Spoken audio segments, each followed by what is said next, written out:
If you could see your whole life from start to finish, would you change things? If you could see your life from start to finish, would you change anything?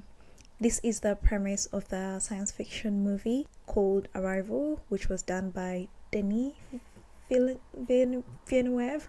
Sorry, I'm not sure how to pronounce his name. Maybe actually I should have checked before I started recording, but this is only my first video, so please be patient with me. Anyway, spoilers ahead, of course, the movie has been out for 9 years, 2014. It's actually based on a short story that came out much earlier than that, so it's about 20 years old, called Stories of Your Life by the science fiction writer Ted Chiang. I've read the story after I watched the movie because someone recommended to do that on Reddit, but if I'm being honest, it wasn't worth it. It's only a short story. If it was a book, maybe it would have been more of an experience, but personally I would not recommend. But the book has got other stories, so if you would like to if you enjoy science fiction, then I recommend buying the book. But if you're buying it just for this and you've watched the movie, personally I did not see the point. Yeah, especially because the twist is such a huge moment for the film that after you know what's going to happen, it does not reduces the impact of the story. Anyway, so Arrival is a science fiction movie where these aliens come to Earth, and they come in these super futuristic pods, and they come to Earth and no one can figure out what it is they want. So they bring in this linguist called, what's her name? This linguist called Louise Banks, played by Amy Adams, and she's supposed to decode their language. Because, you know, if you think about languages right now, like English and French, you could probably figure it out because there is a similar structure, not to mention it's literally language between humans and humans. But if you have extraterrestrial beings come to Earth, it would be much, much more complicated to figure out how they talk and how they communicate, because first of all, even they might not talk, right? Just as the case in this case, in this movie. Anyway, so to cut the long story short, is while Louise is decoding the translations from the aliens, so she finds out they say they've come to give us a weapon, and initially they think it's a bad thing, they've come to destroy Earth, which if you think about it, why would someone come to destroy and then tell you beforehand? But anyway, as it turns out, they actually meant gift. So the aliens have come to give we humans a gift. They've come to give us the gift because they will need our help in 3,000 years to help them overcome something. They don't specify what it is. Anyway, this is relevant because, as it turns out, their language is so different from human language because it allows them to see time not in a linear way. I'm not sure what you would call that, but basically they have no past, future, and present. Everything just is. Everything is happening at the same time, which apparently some people subscribe to, even on, you know, Earth. But personally I don't, because the things that happened in my past are things that are happening now, and the things that are going to happen tomorrow I don't even know. Well, I know what's going to happen tonight. I'm going to a Halloween party, which is actually why I look like this. I've done my makeup. Yeah. Anyway, so as Louise is learning the aliens' language, she gains the ability to tell the future, because that is their language. It allows people to see time in a, I'm not sure what you call the pattern, in a cyclical pattern. Yeah, so she's able to see the future, and now as she's able to see the future, she sees her future as well. And this is the big twist, so please, if you want to see the film, go away right now. The twist is she sees that she's going to have a daughter in the future, and the daughter is going to pass away at 9 years old from cancer. Is it? Yeah. In the book, it's actually 25 years old. In the movie, it's 9 years old. The moral question, the ethical dilemma of this story is she goes ahead and does it anyway for whatever reason, which is what we are going to break down. First hearing this, obviously, I'm guessing most of you's reaction is going to be that she should not have gone ahead and had the child, knowing that she was going to lose the child at 9 years. Oh, by the way, so when in future Louise, she tells her husband that she knew that their daughter would get cancer and then still went ahead with the decision, and the husband cannot deal with that, so he leaves her actually before the daughter passes on, because we see that while the daughter is dying, Louise is in the hospital alone. Now, she says it in the film as well. Present Louise tells her husband, who she was working with on this project with the government to help decode these messages, she tells her, oh, I know why my husband left me, but she's actually speaking in future tense. I know why my husband will leave me, and he is a husband actually. Naturally, my first thought as well, as you'll see so many opinions on Reddit, I'm not on Twitter, but I'm sure people said the same thing, but everyone was like, she should not have gone ahead to have the child knowing that she was going to lose the child at 9 years old. Fair point, especially if you're not anti-natalist, but for the people who believe, bringing someone onto earth is unethical, I guess, because you're exposing them to human condition, which, are suffering, some of which has solutions, but in a way our mere existence is a burden on its own, because it's a continuous daily endeavor to overcome. Let's face it, that's the human experience. Our consciousness does not allow us to sit still, some more than others, if you get what I'm saying. So yeah, I agreed with this take. I thought the same. Why would you do that to someone? Why would you do that to a child? But I have recently changed my mind. Why have I changed my mind? What makes this revelation, and what makes this a dilemma for Louise and for all of us while we're talking about this, is the fact that she finds out that her daughter is going to pass at 9 years old, right? It's not that she finds out that her daughter is going to graduate, from medicine, with a degree in medicine or whatever. So it's the death that makes this such a heavy and philosophical debate, right? So my question then becomes to you, all of us are going to die. So why is that a reason to not give someone life? Because we're all going to die. Then you're going to argue that, well, the girl dies at 9, she doesn't live a full life. I think I should have clarified this. She does get cancer, but she doesn't live with it throughout her life. It would be a whole different story if she was born with spina bifida and she couldn't walk, talk, live her own life. Again, that's a debate for another day, but for now we're focusing on her. So from the time given in the book, she probably would have had cancer for a year and then passed on at 9 years old. And even if that's my conclusion, but if that's not what they meant in the book, in the movie, for example, if you figure out the actual timeline and it's something different, from what I've read about the story and I've watched the film 2 times now, and this is the timeline I've come up with. She had cancer for about a year, so she had 8 good years. So naturally, you're going to think, 8 years is a short life. So then my question becomes, is the worth of a life determined by its length? I think I've come to believe that no. Otherwise, it's not out of the question that someone can pass on at 35, someone can pass on at 31. Top of mind comes Louis Thompson, that was in One Direction. He died at 31. Do you think he would, if you asked him, he would not have wanted to have his life just because he passed on at 31? Why all of a sudden, when it comes down to 8, it's like, oh no, that is not acceptable anymore, that's too short? And if 8 is too short, at what point does it become enough? At what point does it become okay and you're like, you know what, at 25 maybe I'll go ahead, right? Also think about the fact that those first years of our lives are where we have those of us who are lucky to come from good families and parents who support us and love us and who are even around.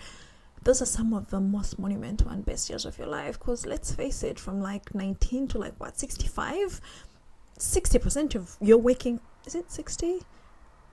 No, okay, half of your waking hours you're going to spend giving to your job. How much of a life is that anyway, right? You spend 5 of your 7 days sitting in an office doing the same thing over and over and over again. And for those that didn't enjoy school, if you slap on school, it reduces how much of life we actually get to live. The point that I'm driving to is that for many of us in so many other aspects of life, we would argue that quality is more important than quantity. So how come when it comes to life, all of a sudden we change our minds? Another thing that I want to touch on, why we should not judge Louise as hard, is that we are forgetting that she saw this vision that this was going to be her future, meaning that there was nothing she could have done to change that future, right? And I know what you're thinking, that, oh, if I saw a certain future, I would do everything in my power to avoid that.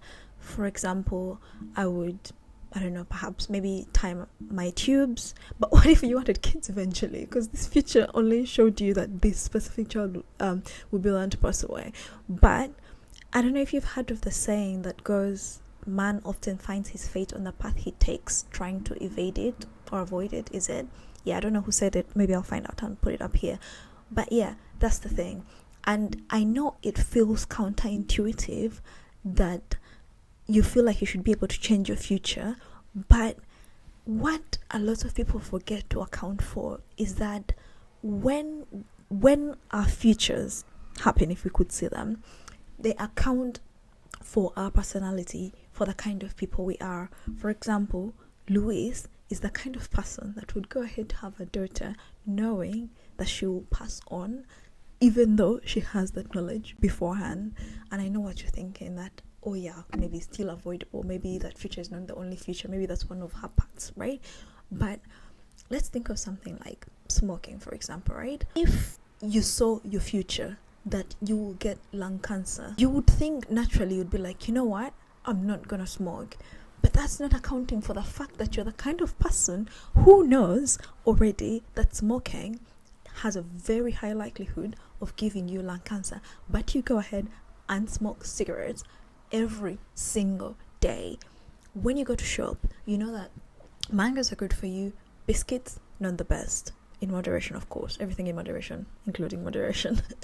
Yeah, right? But you still go ahead and pick biscuits for whatever reason. It's easier, it's more convenient, because you are the kind of person, many of us, if I'm being honest, who, even well knowing that biscuits are not good for them, would still go ahead and have them multiple times a week, right? Yes, so that's what I'm saying, is that the fact that she saw that this was her future, first of all, means there was nothing she could have done. Ironically, even though I just spent 5 minutes trying to defend Louise, that was not the point of this video. The point of this video is to actually take the lessons that this movie so sadly gives us and apply them to our lives. If you remember, I mentioned earlier that there is nothing that Louise finds out that is a shock. The only thing that makes it a shock is the age at which she loses her poor daughter, right? But if you think about it, when you apply it to our own lives, we are going to lose loved ones if we don't leave this earth before they do. We are going to lose loved ones. And I know what you're thinking, well, maybe I'm not going to lose them in 8 years. Funny thing is that you might even lose them sooner. But I want to apply this to parents mostly. For those of us who are lucky enough to have our parents, you most likely feel that 9 years was too short for that girl to have lost her life. But in a way, with our human language, with our very simple language that sees time in a linear manner, most of us have less than 9 years with our parents left. Think about it. If you're seeing your parents once or twice a year, and maybe they're going to live another 20 years, you've got what? Twice a year times, that's 40 days. You've got a month left with your parents. Now, obviously, I know that's not the same thing. It's different from completely losing someone and then knowing that they're somewhere out there. But what I mean is that on Sunday, when you feel too tired to call your parents, when you think it's a much better use of your time to go to the gym than to call your dad, to call your mom, if you're holding a grudge, an unjustifiable grudge, completely understandable if your parents have wronged you in some way. Think of how little time, not just time as a whole, of how much you've got them to come, but of how much actual time, quality time you've got with them, and think how little it is. So if you think that Louise should not have gone ahead and had her daughter because she was going to live such a short life of 8-9 years, what should that say about you, who in a way are in a similar situation as Louise, but are not making the most of the time you've got with them, with your parents? And think about it, because Louise had the, should I call it a gift, privilege of knowing how little time she had with her little girl. Think how much more she would have tried to spend as much time as possible with her. Maybe not even that, but to make that time that she had with her count, because if you were in such a situation, probably you would want your baby to go out and have as much fun with her friends as well. And another thing that maybe actually the more general lesson of this film, I think, is permanence. Myself, and I'm sure other people, especially when it comes to romantic relationships, measure the worth of something from its permanence. Therefore, if it's not permanent, it doesn't count. It's not important. It's not relevant. It's not as worthy. But I think this teaches us a very important lesson that even though something is not permanent, we should still want it. And funny enough, nothing is permanent. Not life itself, not this building I'm sitting in, not the clouds, not even the sun is permanent. Isn't it going to go out in like, what, 1 billion years? Yeah, nothing is forever, and we must therefore learn how to embrace that about life. On a grand scheme of things, I would not even say this is as impactful, but this has taught me to embrace the daily. I am someone who has always lived in the future. It's autumn right now in England, and I always said autumn was my least favorite season because I knew winter was coming, and I always just lived in constant fear that winter was coming. Since I've watched this film, guys, this is the first year where I can enjoy autumn and think nothing is permanent, and therefore that gives you the freedom to enjoy the moment, the second, the microsecond that you're in right now. Nothing's forever. With the way the world is going right now, this building could be rubble tomorrow. So instead of spending my precious moment worrying about the winter which is coming in January, I could just enjoy this moment. The moment right now, the privilege that I have to speak to people out there who I've never met, who I will never cross paths with. I mean, hopefully I would like to see some of you guys who hopefully be watching my videos, but I will never. And think, oh my God, how beautiful, how wonderful it is that I can do all this, and after this I'm going to have a beautiful, wonderful Mexican lunch, all within the confines of the house in which I live. How beautiful is that? But before this film, I always thought, well, this is temporary. Yeah, autumn is nice, but then after that comes a winter. So the fuck what? If I can love summer, after summer comes autumn, after which comes winter, then why can't I find myself in love with the things I know, the things I have already? I know a wonderful quote that is, one day your parents held you for the last time and never picked you up again. And that is one of the most eerie things I've ever heard in my life. It taught me one thing, your parents lifting you is not such a big deal because, you can walk, hopefully by the time they stop lifting you. Oh God, I hope. Yeah. But if you knew in that moment that this was the last time daddy was going to hold me, this was the last time mommy was going to pick me off the ground, I'm sure you would have held on a little bit longer. I'm sure you would have held on a little bit tighter, because you would have said, but this is the last time, let's make it count. Except we go through life thinking and living like everything we have is going to wait around and wait for us to be skinny, wait for our skin to clear up, wait for our hair to get longer, wait for our bank accounts to grow so that we can enjoy it. How many times do you hear people say, oh, I cannot live my true self until I'm at my goal weight, I don't feel like myself, oh, I cannot afford myself. I hate to tell you guys, but this is you.